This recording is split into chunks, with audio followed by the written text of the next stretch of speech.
Halo keluarga Indonesia, apa kabar? Senang sekali saya Astia Dika bisa kembali menemani Anda di acara Kumpul Keluarga.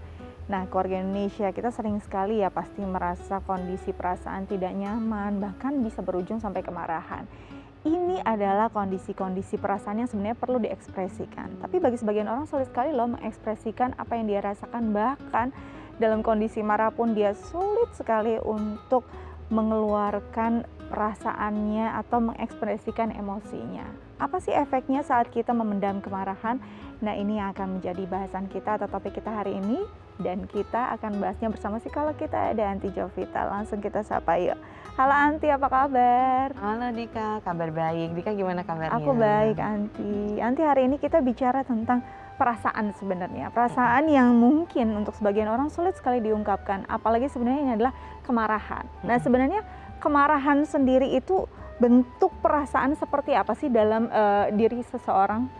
Ya, jadi kemarahan itu adalah suatu perasaan yang timbul akibat dari satu bisa jadi kekecewaan, kekesalan, kemudian juga hal-hal yang tidak bisa diterima dalam kehidupan sekarang ataupun sebelumnya. Kemudian juga perasaan hal-hal yang merasa ditolak atau dikhianati. Nah, itu adalah suatu perasaan yang timbul di mana ingin dikeluarkan. Nah, tapi terkadang ada orang yang memang bisa mengekspresikannya, bisa mengeluarkannya. Ada juga yang kemudian tadi yang seperti Dika katakan dipendam. Oke, nah dalam kondisi seseorang yang mungkin hidden anger di sini ya, dia memendam kemarahannya, menyembunyikan apa yang dia rasakan. Kenapa seseorang yang sebenarnya secara naluri ya, biasanya kalau marah itu kan sangat ekspresif, terlihat begitu ya Anti ya. Kenapa ada sebagian orang yang ternyata malah bisa memendam kemarahan dia? Apa sebenarnya yang terjadi pada orang tersebut? Ya, jadi bisa jadi satu karena budaya-budaya tertentu yang menganggap bahwa marah itu nggak bagus, marah itu nggak boleh. Kalau kamu marah, nanti orang-orang di sekitar kamu akan menolak kamu. Atau kemudian kalau kamu marah akan menunjukkan bahwa kamu adalah seseorang yang tidak baik dan sebagainya. Jadi karena terbiasa dengan pengasuhan dan kemudian juga dengan adat yang memang mengatakan bahwa marah itu tidak boleh, marah itu nggak bagus, nggak baik dan sebagainya. Nah, bisa membuat seseorang itu akhirnya marah tapi tidak berani mengekspresikannya. Jadi akhirnya memendam. Tapi tentunya hal ini mungkin dari luar tampak bagus ya, tampak baik karena tidak ada orang yang terkonfrontasi di sini. Tapi di satu sisi berkaitan dengan diri dia sendiri itu adalah hal sebetulnya yang tidak baik. Karena ini mengutip dari Sigmund Freud bahwa suatu kemarahan yang dipendam, perasaan itu tidak akan mati. Jadi itu semacam dikubur hidup-hidup dan pada saat kemudian sudah saatnya meledak, itu justru akan meledaknya itu sangat eksplosif.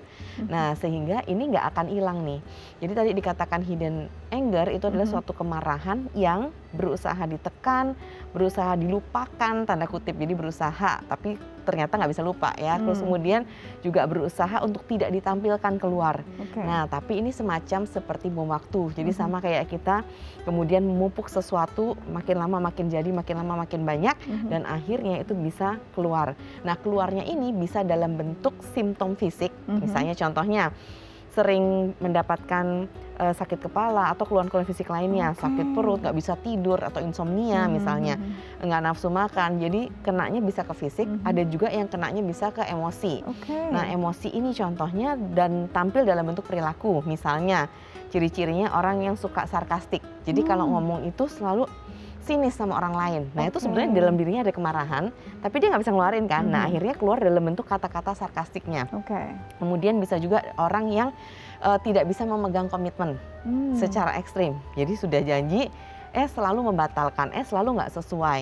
Baik dalam hal komitmen perkataan maupun dalam perbuatan gitu. Terus kemudian berikutnya juga ditandai bisa jadi dengan orang-orang yang memang suka mengkritik orang lain, selalu mengkritik gitu dalam bentuk apapun, entah itu benar atau salah, tetap aja dikritik gitu. Nah, kemudian bisa juga muncul dalam bentuk perilaku-perilaku yang memang eksplosif. Misalnya tadi kalau setiap kali melihat sesuatu yang dia nggak suka, itu dia bisa banting barang, memukul dan sebagainya. Nah, bisa jadi seperti itu.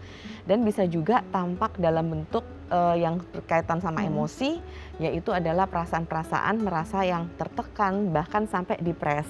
Nah, bisa juga dalam bentuk pasif agresif. Jadi dia mengeluarkan kemarahan dengan cara melukai dirinya sendiri. Jadi ada kemarahan, tapi dia merasa nggak bisa dikeluarkan dan diekspresikan ke orang yang dia tuju. Akhirnya dia mengekspresikan ke dalam dirinya, tapi dalam bentuk yang menyakiti. Nah, itu. Jadi bisa aja tampilannya bermacam-macam. Dan setiap orang untuk hidden anger ini akan nggak pernah sama gitu. Nah, biasa tahunya gimana nih kalau ternyata sumbernya itu adalah dari hidden anger. Nah, biasa ditemukan dalam bentuk sesi konsultasi atau dalam bentuk sesi psikoterapi.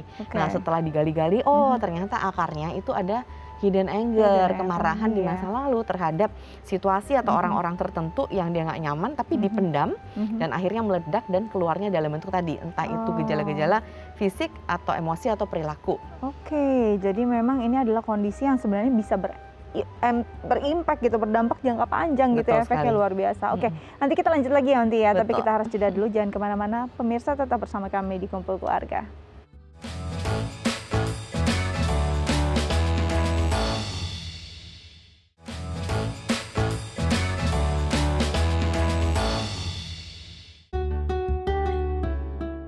Iya, pemirsa, kembali lagi bersama kami di Kumpul Keluarga. Kita masih membahas tentang kemarahan yang terpendam. Nah, ini banyak sekali impact-nya, dampaknya untuk jangka panjang.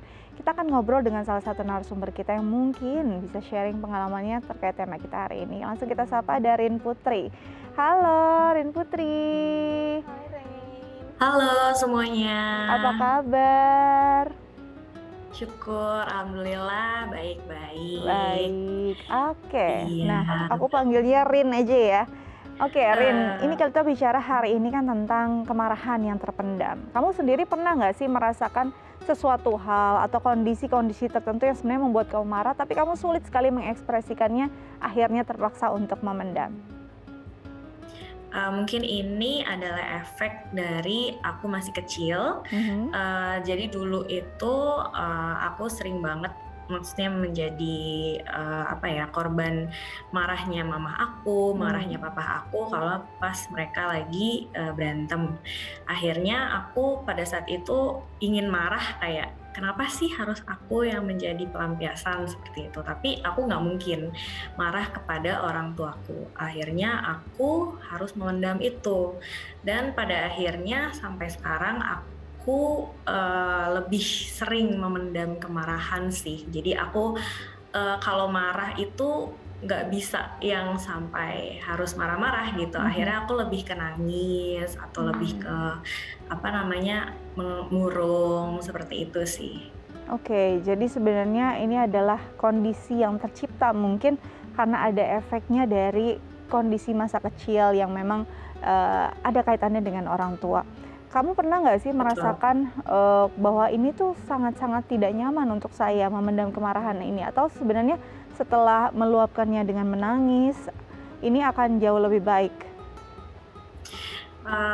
Sebenarnya dengan menangis itu kita juga mengeluarkan emosi ya. Jadi walaupun pada saat marah, pada saat kecewa atau pada saat benar-benar lagi down, karena aku orangnya nggak bisa meluapkannya dengan baik untuk kemarahan tersebut, akhirnya aku menangis. Dan setelah menangis, aku malah lebih lumayan baik sih, lumayan better, karena ya menangis itu bisa meluapkan emosi aku ternyata. Jadi caranya aja sih yang beda, seperti itu. Oke, jadi memang tetap mengeluarkan emosinya tapi dengan cara yang berbeda. Nah, nanti kalau kita lihat di sini akhirnya mungkin dengan kenangan masa lalu yang pernah dialaminya, Barin sendiri akhirnya memilih untuk mungkin tidak mengekspresikan kemarahan tapi justru mengekspresikan emosinya dengan tindakan yang lain, yaitu dengan menangis. Onti sendiri bertanggapan seperti apa? Jadi saya setuju sekali dengan perkataan Rain. Berarti menangis, ya, jadi menangis itu adalah sebuah ekspresi perasaan juga. Jadi ekspresi emosi bisa dalam bentuk berbagai hal, ya. Salah satunya juga menangis, Atau tadi yang misalnya bisa langsung ya bisa langsung kemudian marah gitu ya, atau mengatakannya kepada orang yang bersangkutan dengan cara yang asertif. Bisa juga melalui cara menulis, misalnya bermain musik, atau kemudian menghabiskan waktu untuk nggak ngapa-ngapain, bahkan itu juga adalah ekspresi sebetulnya. Jadi dan ini semua ekspresi pada setiap orang kan berbeda-beda. Untuk Ren misalnya dia puas dengan menangis. Jadi ini adalah cara yang baik dia lakukan dan nggak usah malu. Kan terkadang orang-orang tuh suka malu ya. Jadi nangis itu justru sehat. Nangis itu baik untuk mengekspresikan emosi karena itu mengeluarkan unek-unek, mengeluarkan beban yang ada di kepala, di dada. Nah sehingga tadi Ren juga sudah mengatakan bahwa setelah menangis rasanya jauh lebih lega, rasanya jauh lebih baik gitu. Nah ada juga dengan cara misalnya harus curhat sama orang-orang kepercayaannya. Nah jadi apapun itu silakan dilakukan. Yang penting adalah nyaman nggak sih buat diri kita gitu. Kalau itu nyaman berarti itu cara yang terbaik buat diri kita dan lakukan.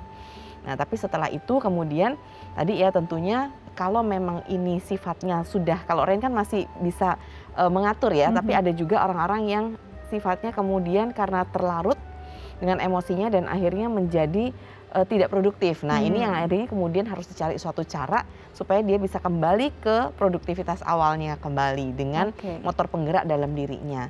Nah ini tadi ada orang yang bisa langsung menggerakkan dirinya secara internal, ada juga yang enggak. Nah kalau enggak berarti dia butuh support dari lingkungan, dari eksternal untuk membantu dia, memotivasi dia untuk kembali beraktivitas, kembali seperti sedia kala, seperti itu. Kalau Mbak Rin sendiri pernah tidak merasakan bahwa sepertinya saya udah menangis, saya udah mencoba mendistract kemarahan saya dengan hal-hal yang lain, tapi kok kayaknya rasa marah ini masih ada gitu. Pernah nggak sih merasakan hal semacam itu? Mungkin pernah sih waktu itu. One day itu kayak udah nangis, udah kayak apa sih, sampai seharian itu pernah nangis sampai sembab banget, tapi tuh masih tetap ganjel gitu. Akhirnya ya mau nggak mau cara satu-satunya adalah komunikasiin ke orang yang aku marah tersebut, tapi komunikasinya benar-benar yang gak pakai emosi sih, jadi maksudnya harusnya benar-benar tenang dulu, terus ajak ngobrol baik-baik. Ya udah kita sama-sama cari jalan tengahnya, kenapa aku marah, kenapa orang itu seperti itu gitu sih. Jadi emang jalan satu-satunya ya luapin ke orang yang udah bikin aku marah atau kecewa itu. Gitu. Jadi memang mungkin menunda sedikit kemarahannya untuk bisa mengomunikasikan apa yang diinginkan setelah itu ya, setelah sedikit mereda. Ada beberapa orang yang memilih jalan ini. Kalau tadi Mbak Rin sendiri sebenarnya memahami kenapa akhirnya menjadi orang yang sering menahan amarah, karena mungkin ada inner child-nya, ada pengalaman-pengalaman di masa lalu karena orang tua. Pernah tidak mengomunikasikan ini pada orang tua? Jujur sih kalau sampai sekarang, kalau sama mamaku aku sudah cerita semua, tapi kalau sama papaku masih agak susah. Karena kalau komunikasi dengan papaku itu memang harus benar-benar siap banget sih akunya, karena yang lebih memberikan impact itu sebenarnya adalah papa aku. Dan itu kan aku membutuhkan maksudnya aku harus siap secara mental, aku juga harus nggak boleh takut dulu gitu loh ketemu dengan beliau gitu. Jadi ya sampai sekarang sih sebenarnya belum pernah ngobrol lagi sama beliau. Jadi lebih nyaman juga mengutarakannya pada ibu ya, dan ini memang sudah diutarakan kepada ibu tapi belum pada ayah. Mbak Rin, di sini ada psikolog kita. Mungkin ada yang ingin ditanyakan terkait tema kita hari ini, silakan. Kalau misalnya kita punya saudara atau mungkin orang tua yang sama-sama memendam amarah gitu, tapi kita tuh tahu gitu mereka itu marah, tapi mereka itu sama sekali tidak memberikan tanda-tanda kalau mereka marah. Tapi pada saat mereka mengeluarkannya itu tuh benar-benar yang separah itu gitu. Itu kira-kira tuh kita sebagai orang terdekat sebelum semua itu terjadi, sebelum mereka meledak itu, kira-kira apa sih approach yang cocok untuk kita mungkin bisa ngobrol atau kita bisa tahu mereka seperti itu? Gimana nanti? Ya, jadi benar sekali. Ini gimana caranya untuk melakukan bantuan kepada orang terdekat atau orang tercinta yang ada di sekitar kita, yang sebetulnya kita tahu dia ada kemarahan nih, tampak nih dari misalnya contohnya perilakunya atau emosi yang kemudian terlihat ya. Nah, tapi dia pun nggak mau mengeluarkan atau kemudian malu atau takut untuk mengekspresikannya. Nah, sebagai orang terdekatnya yang bisa kita lakukan, kita bisa lihat apakah memang biasa kita punya hubungan sama dia itu terbiasa untuk menanyakan secara langsung. Kalau misalnya iya, nah kita bisa tuh bilang bahwa sebetulnya misalnya ini adik kita gitu ya, sebetulnya kakak tahu kamu itu ada kemarahan dalam diri. Kamu bisa kok bicara sama kakak. Nah, kakak ada di sini untuk mendengarkan kamu, karena semua ekspresi itu nggak baik kalau dipendam. Kamu harus bisa mengeluarkannya sama orang yang kamu percaya, dan di sini kakak bisa kamu percaya kok untuk mengeluarkan semuanya itu. Nah, jadi dengan seperti itu maka si pihak yang bersangkutan akan merasa bahwa oh, ada orang yang bisa menerima perasaan aku dan mengerti aku gitu, dan akhirnya kita menyediakan telinga untuk bisa mendengarkan apa yang menjadi keluh kesah, kekecewaan, kegelisahan dan sebagainya dari diri dia ataupun kemarahan tersebut. Nah, tapi kalau misalnya kita adalah keluarga yang sifatnya adalah tidak terbiasa untuk menanyakan secara langsung, atau bahkan kalau kita menanyakan secara langsung biasanya orang yang bersangkutan akan menghindar dan sebagainya. Nah, kita bisa pakai cara-cara halus tanda kutip. Jadi misalnya contohnya kita bisa tuh kirim ke dia tentang artikel yang berkaitan sama hidden anger ini, bagaimana tips-tipsnya, cara-caranya, misalnya dengan cara relaksasi, dengan cara misalnya menulis, atau bahkan misalnya menulis surat untuk inner child kita, kemudian membakarnya. Jadi kita kasih tahu beberapa tips-tips atau cara-cara dan kita send ke dia. Nah, nanti kan dia baca tuh. Nah, begitu baca, nah dia akan memilih mana yang lebih sesuai dan lebih nyaman dia lakukan. Nah, dia akan lakukan. Nah, setelah itu beberapa saat kemudian misalnya kan ya kita tanyakan kembali, gimana perasaan kamu hari ini, gimana kabarnya gitu kan, atau kalau kamu perlu bicara, aku ada kok di sini buat mendengarkan kamu. Nah, seperti itu. Jadi ada follow up lagi setelah kita kirimin artikel tersebut. Kira-kira seperti itu Mbak Rin. Mudah-mudahan ini jawabannya bisa memuaskan dan bisa berguna diaplikasikan untuk keluarga di rumah. Terima kasih banyak sudah berbagi bersama kami di Kumpul Keluarga. Terima kasih Rin. Sehat selalu. Bye. Oke, keluarga Indonesia, nanti kita lanjut lagi dengan topik kita hari ini, tapi kita harus jeda dulu. Jangan kemana-mana, tetap bersama kami di Kumpul Keluarga.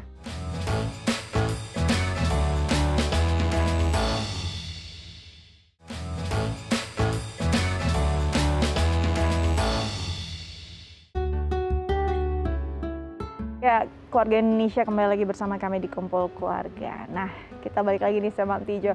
Antijo, tadi kita sudah bahas juga dengan narasumber ya, ternyata masalah atau pengalaman di masa lalu ini ternyata bisa jadi kondisi atau faktor yang menyebabkan seseorang akhirnya tumbuh menjadi orang yang sering kali atau kerap kali memendam kemarahan. Sejauh mana sih sebenarnya pengalaman-pengalaman itu bisa membuat atau mengubah seseorang dalam mengekspresikan emosinya? Prinsipnya itu adalah segala sesuatu yang ditekan itu nggak pernah hilang. Ya, segala sesuatu yang ditekan dia paling akan terkubur sementara, tapi begitu ada peristiwa lain, misalnya dengan topik yang sama ataupun berbeda tapi perasaannya kurang lebih sama, ini akan menambah yang ditekan tersebut.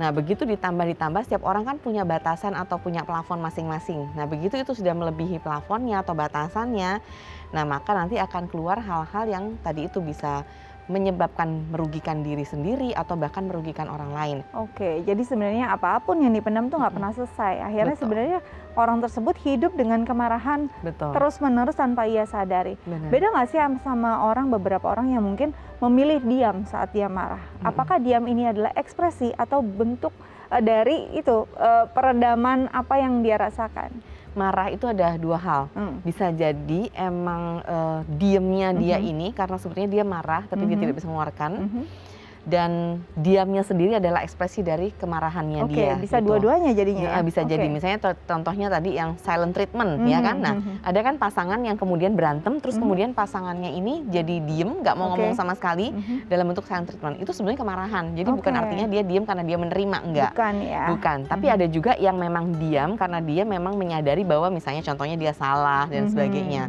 Nah, tapi kalau memang yang berupa silent treatment ini adalah memang harus diselesaikan karena ini adalah suatu kemarahan yang dikubur sama dia dari tadi. Oke, jadi malah tidak pernah selesai gitu ya, karena tidak dikomunikasikan apa yang ingin dia sampaikan. Jadi lebih baik dia diam gitu ya. Betul. Nah tapi gini Dika, terkadang orang ada yang bilang gini, kan nggak selalu dong saya itu bisa mengemukakan kepada orang. Saya kayak tadi Rain mengatakan bahwa kepada mama saya bisa menceritakan semua dan bahkan kemarahan saya sama mama saya sampaikan. Nah, jadi mama tahu dan akhirnya mungkin mamanya minta maaf atau apa selesai.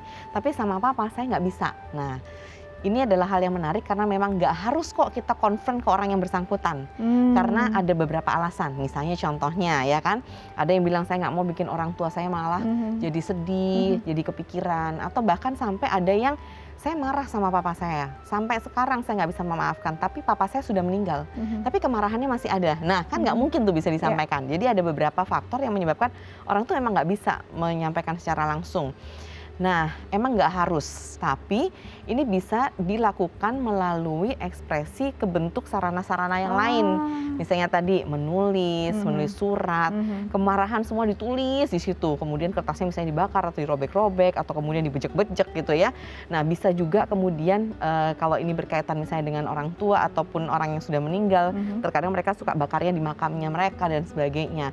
Ada juga yang berupa misalnya dia berupa menulis cerita cerpen tentang kisah hidupnya yang menyakitkan itu. Ada juga yang berupa menulis menjadi sebuah lagu dan apapun itu bisa. Nah kalau di dalam psikoterapi kita biasa pakai sistem yang namanya visualisasi. Jadi misalnya contohnya orang ini sudah nggak mungkin nih kita sampaikan secara langsung. Nah kita hadirkan orang ini di tempat terapi dalam bentuk visualisasi, artinya pembayangan. Betul. Nah yang penting adalah dia mengeluarkan isi hatinya kepada orang yang dia bayangkan ini, gitu secara nyata. Dan biasa kita kemas itu dalam bentuk hipnoterapi. Jadi benar-benar pada saat visualisasi dia merasa orang ini hadir di depan dia. Tapi kan dia nggak harus konfront sama misalnya orang tuanya tersebut karena memang tidak memungkinkan misalnya seperti itu. Nah, tapi yang penting adalah proses healingnya ini, proses dia mengeluarkannya sehingga kemudian tadi tensionnya yang katakanlah misalnya nilainya 10 bisa berkurang jadi 5. Nah, mungkin nggak bisa selesai dalam satu kali pertemuan ya kan, dan itu memang wajar. Nah bisa jadi nanti kemudian ketemu lagi di pertemuan berikutnya, nah ini dirilis lagi jadi 4, jadi 3, makin lama makin berkurang. Nah begitu perasaan emosi kemarahannya atau kekecewaan ataupun yang tadi berkaitan sama dendam atau dan sebagainya, ini kemudian bisa dalam batas yang bisa dia terima. Jadi nggak harus 0 ya, karena terkadang perasaan ini masih perlu ada dalam diri kita dalam kadar yang memang masih bisa kita terima gitu. Contohnya nggak mungkin kita mau bikin ini kemarahan di level 0 karena kalau kita nggak pernah marah juga nggak bagus kan. Dan marah itu kan adalah suatu sistem pertahanan kita sehingga orang lain itu satu nggak bisa semena-mena sama kita, orang lain juga tahu kita itu dihargai keberadaannya dan sebagainya. Jadi memang perlu, jadi nggak perlu sampai level 0, tapi cukup ada di level yang bagaimana kita bisa memang menerima perasaan kita, bisa berdamai dengan perasaan kita, dan kemudian kita bisa kembali ke kehidupan yang memang kita jalani seperti sedia kala. Oke, jadi untuk pemirsa di rumah sendiri ya, mungkin yang selama ini masih memendam perasaan atau kemarahan, nggak harus juga langsung dikeluarkan dengan kemarahan juga gitu. Sebenarnya bisa di-healing dengan cara-cara lain atau mungkin bisa menghubungi tenaga profesional. Onti terima kasih banyak ya sudah berbagi bersama kami di Kumpul Keluarga ya. Oke, Keluarga Indonesia, sekian Kumpul Keluarga hari ini. Saya Astia Dika pamit undur diri, sampai jumpa.